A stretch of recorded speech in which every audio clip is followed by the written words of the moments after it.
اما قوت خواه خطری کشاند اوی شخوی سرجی انداوی چه بیبی یه گوتن باکور دا قوت خواه بکشینه ما واناجی کشاند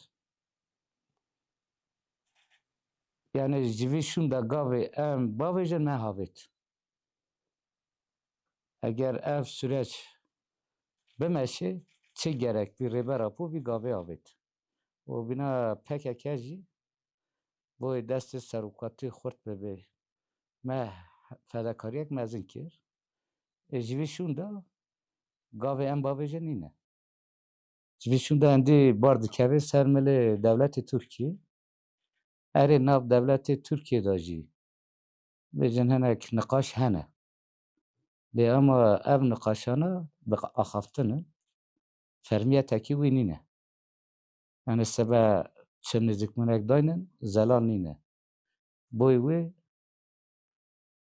em hindî ji vî şûnda hêviya devletê Tirkiyeyê ji vî şûnda gavê ew bavêjî. Çiqet dixet em de esas tişt dixwaze. Ji vana yek azadiya rêberapo û ev yasal gîvence bibe. Ev nebe ji xwe sernakeve ev süreç. û ya duduya gelê Kurd anayasa Tirkiyeyê fermî bê qebûl kir.